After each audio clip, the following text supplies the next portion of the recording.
ओम नमः शिवाय। दोस्तों, स्वागत है आपका अपने चैनल मदर अर्थ योगी की यात्रा पे। और गीता सीरीज के 11वें अध्याय के दूसरे भाग में एक बार फिर से आप सभी का स्वागत करती हूँ। तो आज चलते हैं हम लोग 11वें अध्याय के दूसरे भाग की ओर। तब तक एक छोटा सा अपने गुरु को नमस्कार और ध्यान एकाग्र करने की विधि ध्यान करते हैं। लंबी गहरी सांस लें।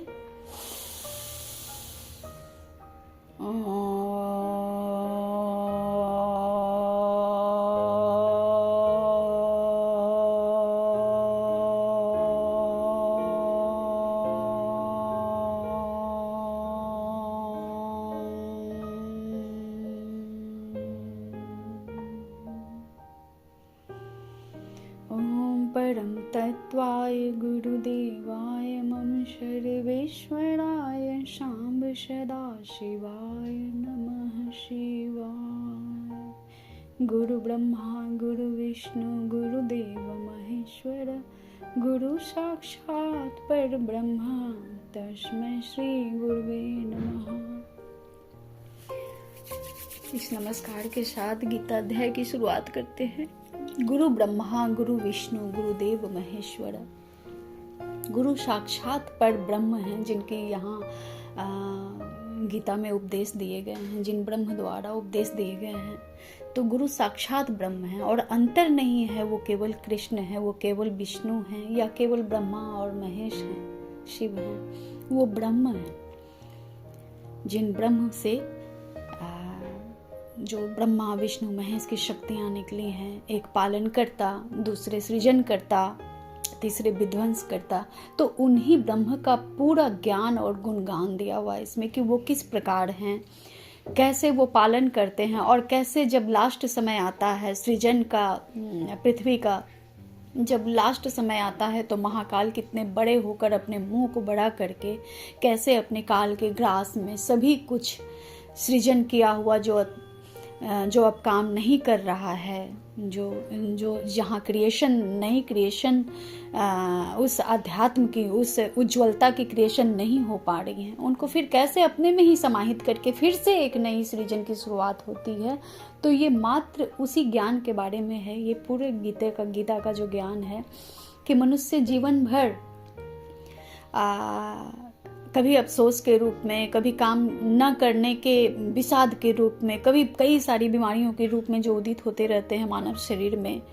और मानव शरीर के कोशों में जितने कोश होते हैं, जितने मय कोश, अन्नमय कोश और ज्ञानमय कोश, सारे कोशों में किस तरह की यहाँ की जो काम न करने वाली व्यवस्थाएं हैं वो कैसे परत दर परत चढ़ती चली जाती हैं। तो इसको किस प्रकार हटाकर उस पर ब्रह्म परमात्मा की संपूर्ण जाज्वल्यमान रोशनी में स्वयं को कैसे समाहित करके स्वयं भी रोशन हो जाए, प्रत्येक आत्मा उस परमात्मा में जाकर कैसे लीन होकर उज्ज्वलता को प्राप्त हो, अपने परम मूल स्वरूप में, आत्मा के मूल स्वरूप में उनमें ही समा जाए और कैसे परम शांति और परम आनंद में फिर से स्थिर हो जाए। ये उनकी बातें करते हैं श्री गीता महात्म्य में। ब्रह्म के द्वारा जो ज्ञान दिया गया है ये बस उसी के बारे में है। तो पिछले एपिसोड में हमने जाना कि अर्जुन जो है, वो अर्जुन को जो दिव्य दृष्टि मिलती है तो अपने ब्रह्म के उस विशाल स्वरूप को जब स्वयं कृष्ण दर्शन करवाते हैं तो उनमें अनेकों पहाड़, नदियाँ, संत, मुनि, दुराचारी, अतिचारी, स्त्री, पुरुष, सभी कुछ और न जाने कितने ब्रह्मांड उनमें के अंदर ही समाहित हैं, उस ब्रह्म के अंदर। तो उनके भी विराट स्वरूप का दर्शन जब अर्जुन करते हैं तो वो किस प्रकार कांप जाते हैं, घबरा जाते हैं और कहते हैं कि जैसे पतंगे मोहवश नष्ट होने के लिए अग्नि में अतिवेग से दौड़ते हुए प्रवेश करते हैं, वैसे ही ये सब लोग भी अपने नाश के लिए आपके मुख में अतिवेग से दौड़ते हुए प्रवेश कर रहे हैं। सभी कुछ उन स्वरूप को दर्शन करके जब दर्शन कर रहे हैं अर्जुन, तो ये दृश्य देखकर वो कह रही है तो सभी कुछ दौड़ के उन्हीं में समाहित अंदर हो रहा है। तो आगे कहते हैं कि आप उन संपूर्ण लोगों को प्रज्वलित अग्निमुखों द्वारा ग्रास करते हुए सब ओर से बार बार चाट रहे हैं। हे विष्णु, आपका उग्र प्रकाश संपूर्ण जगत को तेज के द्वारा परिपूर्ण करके तपा रहा है। अब यहाँ पे जो अग्नि जो जल रही है, काल की अग्नि जब जल रही है, जब कालाग्नि पैदा होती है सृष्टि में, सृष्टि को संपूर्ण निगल जाने को जब उनका वक्त पूरा होता है, तो अनेकों मुख और ग्रास करते हुए सब और से जब उनमें समाते रहते हैं, तो वो चाट चाट कर साफ भी करते हैं ना, एकदम खरोच खरोच के जैसे किसी घाव को निकाला जाता है, खत्म कर दिया जाता है। उसी प्रकार वो जो सर्व न करने वाली है, जो व्यवस्थाएं इस धरती पे है, उन सभी को किस तरह चाट चाट कर खरोच खरोच कर अपने अंदर ही समा रहे हैं। तो उस संप्रकाश, आपका उग्र प्रकाश संपूर्ण जगत को तेज के द्वारा परिपूर्ण करके तपा रहा है। अब इतनी तेज है उस ऊर्जा में, उस महाकाल अग्नि में इतनी तेज होती है कि संपूर्ण जगत तपने लगता है। जिस प्रकार आप अभी देख रहे हैं कि संपूर्ण जगत किस और तपिश को प्राप्त हो रहा है, कैसे तप रहा है, कहीं युद्ध हो रही है। अगर हम अब ये सोचते हैं कि न्यूज में जो चीज आती हैं, जहाँ युद्ध हुए जा रहे हैं, बॉम्बार्डमेंट हुए जा रहे हैं, लोग कट रहे हैं, काटे जा रहे हैं, मारे जा रहे हैं, अत्याचार स्त्रियों के प्रति, पुरुषों के प्रति, एक दूसरे के प्रति मानवता ही मानवता का हनन किया जा रहा है। तो ये सब बस कलयुग के लास्ट चरम की ही ये व्यवस्थाएं हैं जो काल के ग्रास में समाने को आतुर हो रही हैं। जो संपूर्ण सृष्टि चारों ओर वही समाचार, वही देखने को मिल रहा है। ये सोच रहे हैं कि अगर न्यूज है, ये हम सुरक्षित हैं अपने परिवार के साथ, जब तक जी रहे हैं हम लोग जिएंगे। तो ऐसा नहीं है। प्रत्येक को अपने स्वधर्म का पालन करते हुए अपने परिवार में, अपने समाज में सुव्यवस्था कायम करने की प्रतिज्ञा को वहन करना होगा, तभी मानवता जो है सो सर्व कर पाएगी। तो आगे कह रहे हैं कि संपूर्ण जगत जो है उनके महाकाल अग्नि के तेज से जो है, जो पैदा हो रही है, वो उसी ब्रह्म के द्वारा उनमें संपूर्ण जगत तप रहा है। आगे कहते हैं, मुझे बतलाइए कि आप उग्र रूप वाले कौन हैं? हे देवों में श्रेष्ठ, आपको नमस्कार हो, आप प्रसन्न होइए। आदि पुरुष, आपको मैं विशेष रूप से जानना चाहता हूँ, क्योंकि आपकी प्रवृत्ति को नहीं जानता। अब इतना देखने के बाद भी उनके सिस्टम को नहीं जान पाते अर्जुन, उनके प्रवृत्ति को नहीं जान पाते, तो बोलते हैं कि इतने उग्र रूप वाले आप कौन हैं? देवों में श्रेष्ठ, आपको नमस्कार हो, आप प्रसन्न हो जाइए। और आदि पुरुष जो कभी न जन्म लिया, न कभी क्षय होने वाला जिसका हो, अनादि काल से आदि पुरुष, किसी को पता नहीं वो कब आया, कहां से आया, उसकी व्यवस्था कैसी है। तो कह रहे हैं कि मैं आपको विशेष रूप से जानना चाहता हूं, क्योंकि उनके सिस्टम को, उनके प्रवृत्ति को नहीं जान पाते अर्जुन। श्री भगवान बोले, मैं लोकों का नाश करने वाला बढ़ा हुआ महाकाल हूं। मैं लोकों का नाश करने वाला बढ़ा हुआ महाकाल हूं। अब लोक के जब नाश की समय आती है, तो वो महाकाल अग्नि चारों ओर व्याप्त दिखने लगती है, समझ में आने लगती है। जैसा कि अभी आ रहा है 2025 में 26, 27, 28, 29, 30, अब मान लो अभी से लेके 8 साल 5 साल तक जो महाकाल की बढ़ी हुई तपिश महसूस कर सकेंगे सभी कोई। तो उसी के बारे में बतला रहे हैं कि मैं लोगों का नाश करने वाला बढ़ा हुआ महाकाल हूं। और बहुत अच्छा समय है कि जिन्होंने भी गीता को नहीं सुना है, नहीं समझा है, वो इस परम ग्रंथ को आत्मसात कर लें, क्योंकि तपिश फिर उन्हें नहीं जला पाएगी जो इस गीता को आत्मसात करके जीवन को, बचे हुए जीवन को जिएंगे। और आने वाले पीढ़ी को भी, आने वाली जो सृजन होंगी, उनको भी वो उस ज्ञान से ओतप्रोत कर पाएंगे, क्योंकि वायुमंडल जो है उनके विचार से ही शुद्ध होगा। ये ऊर्जाएं जो होती है, एनर्जी जो होती है, एनर्जी के लेवल पे जितनी मानसिक विचार चित्कार करके अगर जाएंगे महाकाल में, तो वो वायुमंडल जो बनेगा, क्रिएट होगा, तो फिर सृजन करने में बस वही सब आत्माएं आएंगे पृथ्वी पर जो चित्कार करके जाती हैं। और ज़्यादा से ज़्यादा लोगों को जागरूक होने का उद्देश्य ये है, बहुत सारे संतों द्वारा, बहुत सारे आत्मज्ञानियों द्वारा ये जो बीड़ा उठाया जा रहा है ज्ञान को फैलाने की, वो इसलिए कि वायुमंडल को शुद्ध करना है। जब वायुमंडल शुद्ध होगा, जब अंतःकरण शुद्ध होकर जब उस महाकाल की अग्नि में जलेंगे तो तपिश उन्हें जला नहीं पाएगी। वह स्वतः ही उस अग्नि को ऐसे धारण करेंगे जैसे कोई अपने गले में पुष्प के माला को धारण करता है। वो सुगंध फैलाएंगे। फिर तो वायुमंडल इससे अच्छा बहुत फिर सृजन के लिए तैयार हो पाएगा। और आत्माओं के बारे में कहा जाता है कि आत्माएं न जन्मती है न मरती है, क्योंकि वो ब्रह्म की ऊर्जा है, उन्हीं के प्रकाश से निकला हुआ एक प्रकाशीय कण है जिससे सभी फिर सृजन होती हैं और जीवन मिलता है। मानव शरीर सबसे उत्तम कहा जाता है इसमें।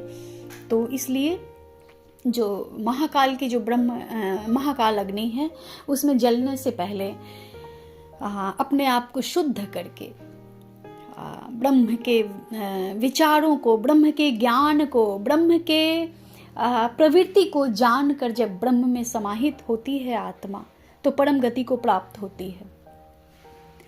आगे कहते हैं, भगवान बोलते हैं कि मैं लोगों का नाश करने वाला बढ़ा हुआ महाकाल हूं।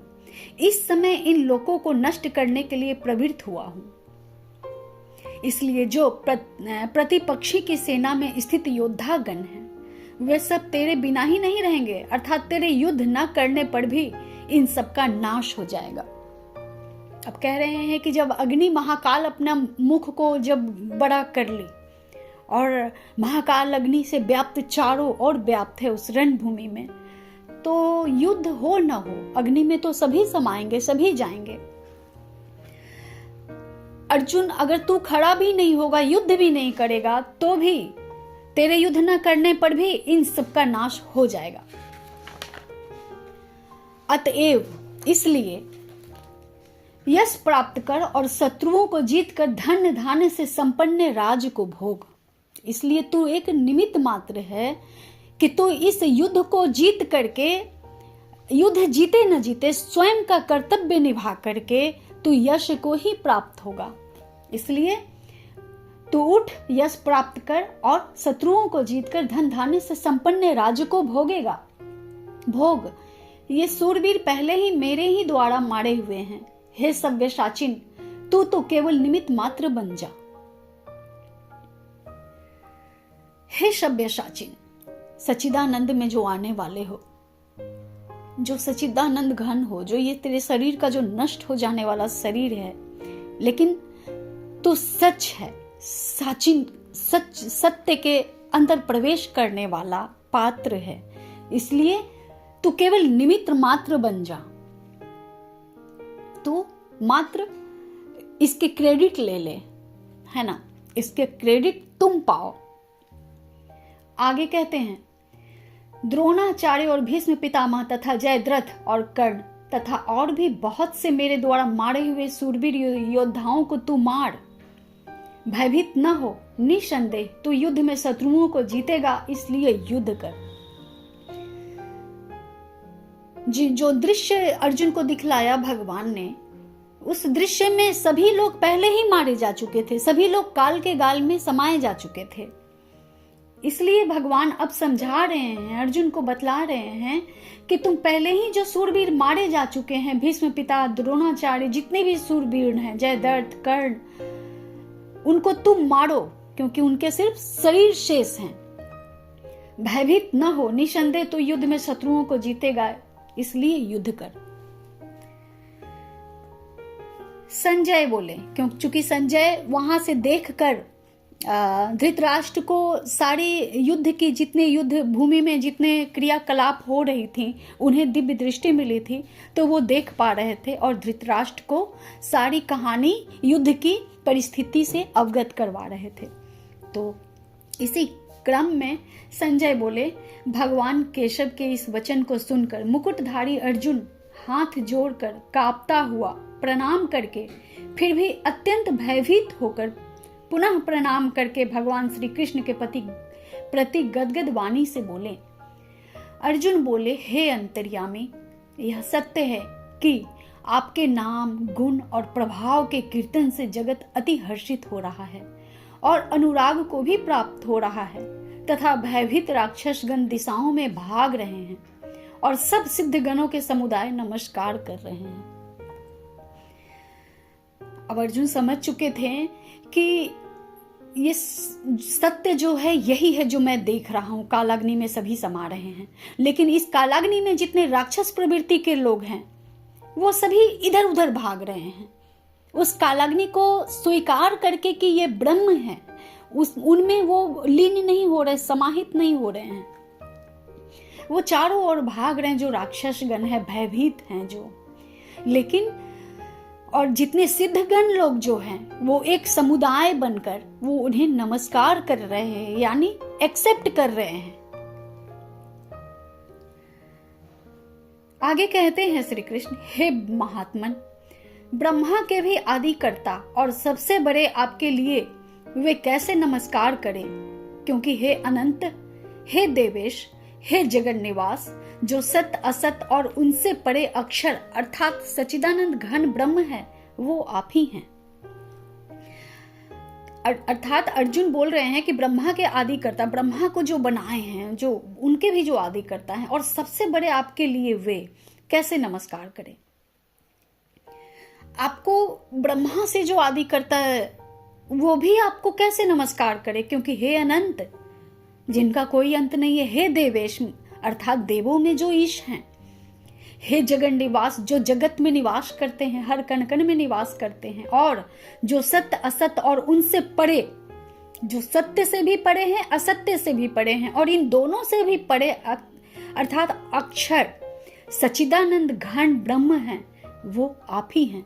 अब अर्जुन समझ चुके थे कि इन सबों से भी परे और अक्षर, जिनका कभी क्षण, जिनके अंदर क्षण प्रवेश नहीं कर सकता, यानी जो नष्ट होने वाली वस्तु है, जो भूत गण हैं, जो भूत जो पदार्थ है या चीज है, वो कभी उनके क्षण में प्रवेश नहीं करता, उनके घेरे में कभी प्रवेश नहीं करता, अर्थात सच्चिदानंद घन ब्रह्म है, वो आप ही हैं।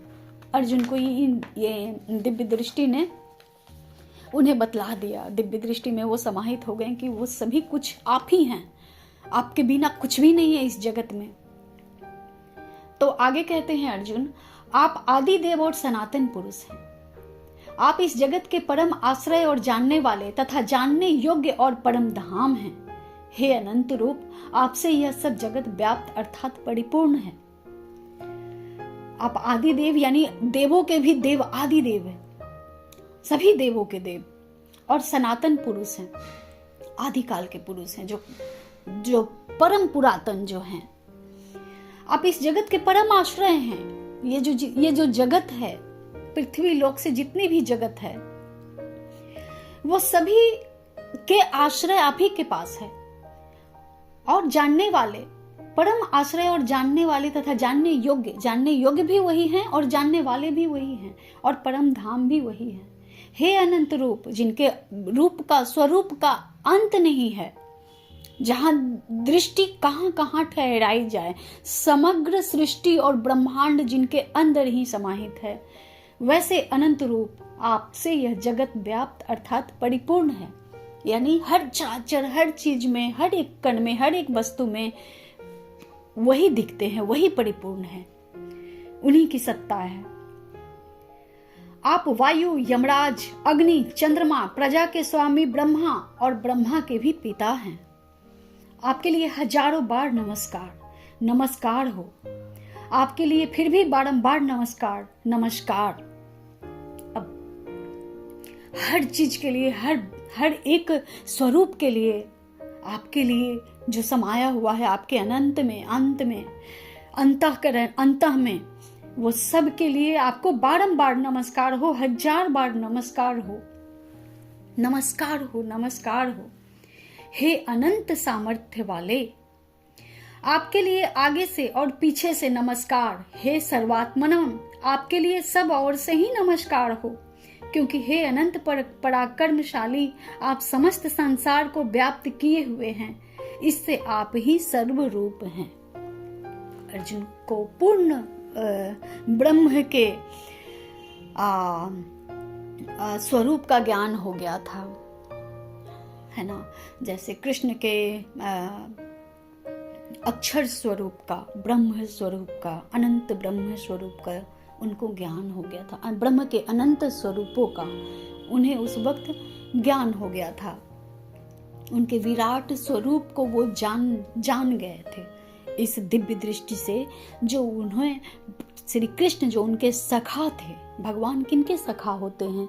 जो धर्म पे चलते हैं, जिनके अंदर धर्म निवास करता है, जो पवित्र हैं, जिनकी आत्मा पवित्र हो, भगवान उनके सखा होते हैं। जिस रूप में पूजो भगवान ब्रह्म उनके साथ होते हैं। तो उन स्वरूप को देखकर अर्जुन समझ गए थे कि ये विराट स्वरूप जो है वो पार ब्रह्म का ही है। आगे कहते हैं अर्जुन, आपके इस प्रभाव को न जानते हुए आप मेरे सखा हैं ऐसा मानकर प्रेम से अथवा प्रमाद से भी मैंने हे कृष्ण, हे यादव, हे सखे, इस प्रकार जो कुछ बिना सोचे समझे कहा है। और हे अच्युत, आप जो मेरे द्वारा विनोद किए विहार, शैया, आसन और भोजन आदि में अकेले अथवा उन सखाओं के सामने भी अपमानित किए गए हैं, वह सब अपराध हे अप्रमेय स्वरूप आपसे मैं क्षमा मांगता हूँ, क्षमा करवाता हूँ। अब अर्जुन उनके स्वरूप को देखकर अब इतने आश्चर्यचकित थे कि ये ब्रह्म, ये ईश्वर मेरे साथ थे, जिनके साथ मैंने विनोद पूर्ण हास्य भी किया, बिना सोचे समझे जो है वो सभी दोस्तों के सामने कुछ भी बोल दिया, और आसन और भोजन आदि में अकेले अथवा उन सखाओं के सामने भी अपमानित किया। वो अप्रमेय स्वरूप उन सब अपराध को वो महसूस कर रहे हैं कि मुझसे क्या अपराध हो गया, कहाँ कहाँ मैंने गलती की। अब उन्हें अपनी गलती का जो बहुत नेचुरल है, जो स्वाभाविक गलती है एक सखा के साथ करना, अब उन्होंने वो किया उस पार ब्रह्म परमेश्वर को जानकर।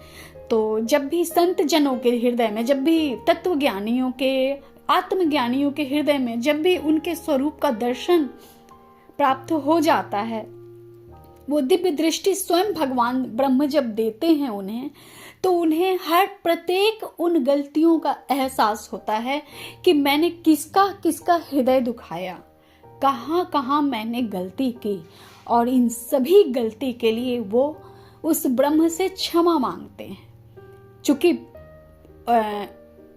इतने पवित्र हृदय वाले के साथ, अपने सखा के साथ वो हमेशा वास करते हैं, और जब वो अपना स्वरूप दिखाते हैं तो साधक अनायास ही जो आत्मज्ञान को प्राप्त हो चुके, जो दिव्य दृष्टि उन्हें मिल गए, उनके विराट स्वरूप के जब दर्शन हो जाते हैं, तो वो अपने प्रत्येक छोटी से छोटी और बड़ी से बड़ी तो छोड़ दीजिए, छोटी से छोटी गलती के लिए वो उस ब्रह्म से भी क्षमा मांगते हैं, और अपने सामने जितने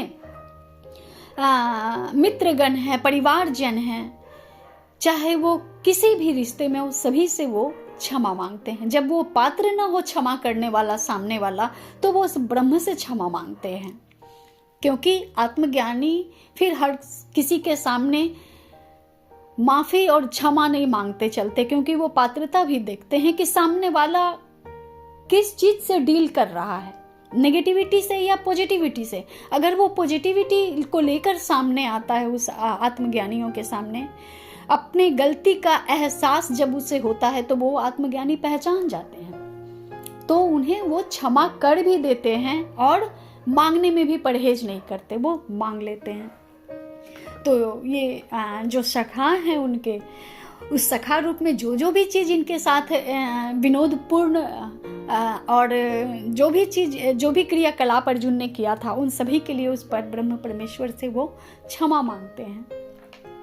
आगे कहते हैं, आप इन चराचर जगत के पिता और सबसे बड़े गुरु एवं अति पूजनीय हैं। हे अनुपम प्रभाव वाले, तीनों लोकों में आपके समान भी दूसरा कोई नहीं है, फिर भी कोई अधिक कैसे हो सकता है। अतएव हे प्रभो, मैं शरीर को भली भांति चरणों में निवेदन कर प्रणाम करके स्तुति करने योग्य आप सर्वेश्वर प्रभु की प्रसन्नता के लिए प्रार्थना करता हूँ। हे देव, पिता जैसे पुत्र के, मित्र जैसे मित्र के और पति जैसे प्रियतमा पत्नी के अपराध सहन करते हैं, वैसे ही आप भी मेरे अपराध को सहन करने योग्य हैं। अब जैसे पिता माता अपने पुत्र के हजारों लाखों जितने भी अपराध हों जैसे वो क्षमा कर देते हैं, मित्र जैसे परम मित्र के जैसे अपराध क्षमा कर देते हैं, नहीं देखते उनमें दोष, नहीं देखते। पति जैसे अपने प्रियतमा पत्नी के अपराध को सहन कर लेते हैं, वैसे ही आप भी मेरे अपराध को सहन करने योग्य हो। अब ये उपमा दें भी तो अर्जुन किनका दें? अब इन्हीं संबंधों का देते हैं, क्योंकि इन्होंने शरीर में रहकर इन्हीं संबंधों के बीच रहकर जाना है संबंध के आत्मीयता को और संबंध के प्रेम को। तो बस इसी भाषा में उनसे बात करते हैं कि वैसे ही आप भी मेरे अपराध को सहन करने योग्य हैं।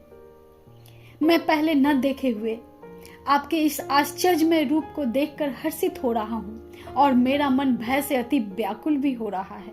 इसलिए आप उन अपने चतुर्भुज विष्णु रूप को ही मुझे दिखलाइए। हे देवेश, हे जगन्निवास, प्रसन्न होइए।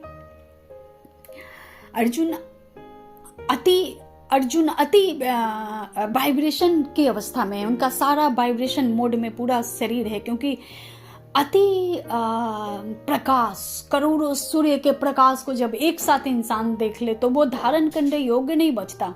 लेकिन चूंकि अर्जुन इतने समर्थ थे, उनके आत्मा में इतना बल था, इतना वहन करता थे, वो अपने उस रोशनी को लेके वहन करके चलते थे कि फिर भी उनका मन व्याकुल हो रहा था। और फिर भी वो प्रेम से कहते हैं कि आप जो है अपने चतुर्भुज रूप विष्णु मुझे दिखलाइए और आप प्रसन्न हो जाइए। मैं वैसे ही आपको मुकुट धारण किए हुए तथा गदा और चक्र हाथ में लिए हुए देखना चाहता हूँ। इसलिए हे विश्वरूप, हे सहस्त्र बाहो, आप उसी चतुर्भुज रूप से प्रकट होइए।